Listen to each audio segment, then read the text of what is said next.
times of trouble, Mother Mary comes to me, speaking words of wisdom, let it be. And in my hour of darkness, she is standing right in front of me, speaking words of wisdom, let it be. Let it be, let it be, let it be, let it be.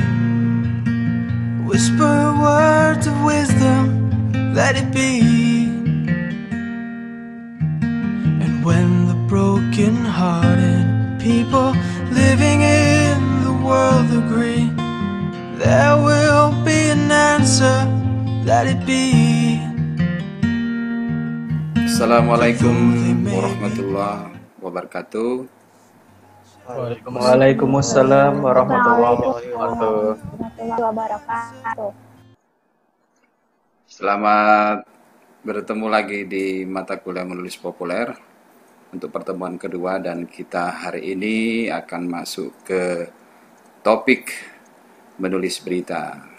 Bersama kita sudah hadir redaktor apahabar.com, Mas Puja Mandela.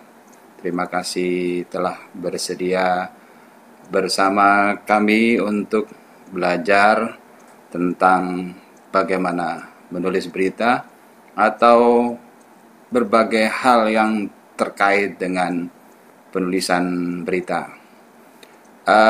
Hari ini tidak seperti biasa, saya tidak melakukan pengecekan daftar hadir karena ada gangguan di Simari. Jadi daftar hadirnya adalah video ini. Ya.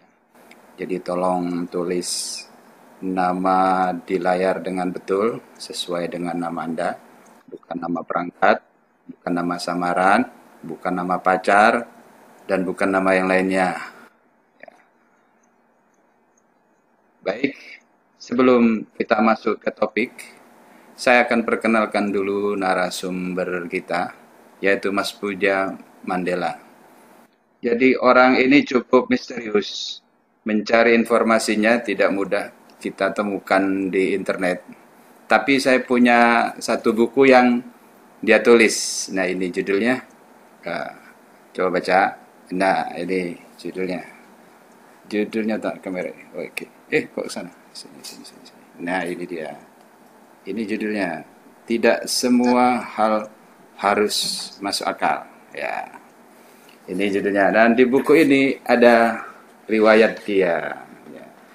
Jadi rupa-rupanya tidak betul-betul rahasia yang narasumber kita. Nah, saya bacakan saja ya. Puja Mandela ya, lahir 13 April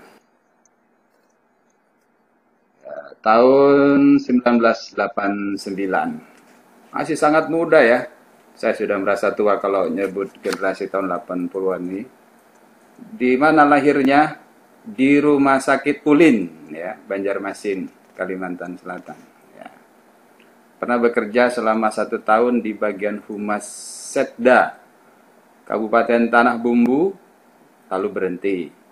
Pada Juni 2011 diterima sebagai wartawan harian Mata Banua, salah satu media cetak yang terbit di Kalimantan Selatan. Nah, pria yang senang bermain musik ini anak tunggal dari kedua orang tuanya. Ya, dia merupakan perpaduan antara orang Pekalongan dan orang Barabai. Pekalongan Jawa dan Barabai Banjar ya. Karena ayahnya dari kota Batik Pekalongan dan ibunya asli orang Barabai ya. Orang tuanya namanya Puja dan seterusnya ya. Enggak saya dibaca ini terlalu ini. Nanti dibaca sendirilah di buku ini ya. Soalnya rekaman ini nanti dipublis secara publik, tidak enak kalau ketahuan rahasia-rahasianya. Ya.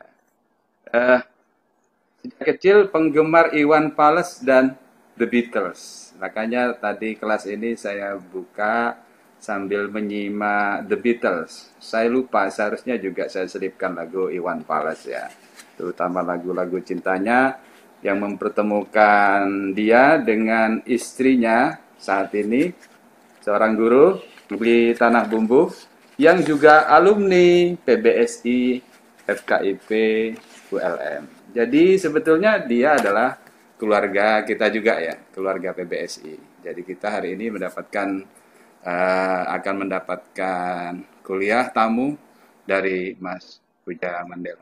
Itu saja saya kira, tolong simak dengan baik. Jika ada hal yang tidak ada pahami, tanyakan segala hal. Ya, insya Allah dia bisa menjawab banyak hal karena ini terkait dengan pekerjaannya. Baik, silakan Mas Puja. Waktunya, sebentar. Waktunya kita punya waktu 1 jam 30 menit. Jadi mungkin 30 menit atau 45 menit bisa digunakan untuk Mas Puja. Setelah itu selebihnya kita tanya jawab.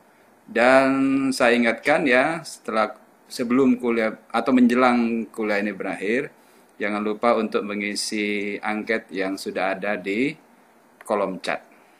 Silakan. Assalamualaikum warahmatullahi wabarakatuh. Waalaikumsalam. Waalaikumsalam warahmatullahi Warahmatullahi wabarakatuh.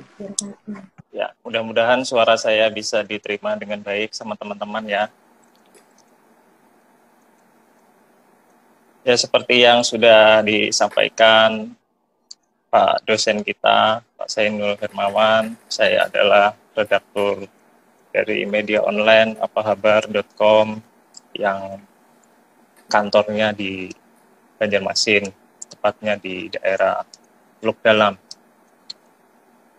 Saya sudah 10 tahun jadi wartawan, jadi tahun 2010 ya, awal-awal jadi wartawan. Kemudian saya tinggalnya di Batu Licin. Kenapa di Batu Licin?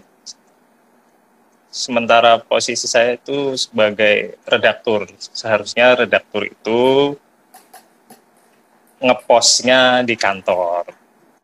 Nah, karena kemarin pihak kantor perlu tenaga saya, akhirnya saya diberi toleransi sama kantor, boleh bekerja dari rumah. Jadi saya tidak hijrah ke Banjarmasin dan tetap di Batu Licin dan menjalankan tugas sebagai redaktur. Apa itu redaktur?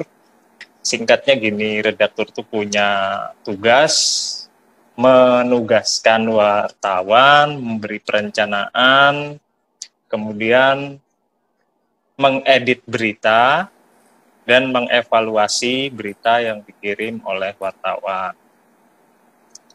Saya 1 bulan sekali masih main ke Banjarmasin untuk mengikuti rapat-rapat besar. Biasanya kalau rapat redaksi lagi evaluasi itu saya ikut hadir. Ya, yang lain-lain mungkin sudah disampaikan sama Pak Zainul Hermawan tadi soal saya, kemudian saya yang suka musik, kemudian selain suka nulis juga saya ngeblog, dan saya agak terkejut ketika masuk tadi di sini langsung disetelkan lagunya The Beatles, lagu favorit saya. Terima kasih Pak Zainul, itu semacam menambah energi positif. Ya, mudah-mudahan saya bisa memberikan materi dengan baik siang hari ini. Mudah-mudahan materi yang saya sampaikan nanti bisa diterima dengan baik sama teman-teman semua. Saya tentu tidak akan melupakan kesempatan yang sudah diberikan sama Pak Zainul Hermawan, kesempatan yang saya kira kalau buat saya sih ini sebuah penghargaan juga bisa hadir di tengah-tengah teman-teman semua di sini. Jadi saya sekali lagi mengucapkan terima kasih sama Pak Zainul Hermawan yang sebenarnya adalah dosennya istri saya. Saya tidak pernah belajar langsung pada beliau dulu, tapi ketika kenal langsung saya jadi murid murid yang tidak formal, tidak resmi ya. Jadi saya bergurunya langsung ngaji mengkaji ilmunya, langsung duduk berdua ngobrol begitu. Dan itu kesempatan yang saya kira sangat berharga. Terima kasih sekali lagi buat Pak Zainul Hermawan yang sudah memberikan kepercayaan pada saya.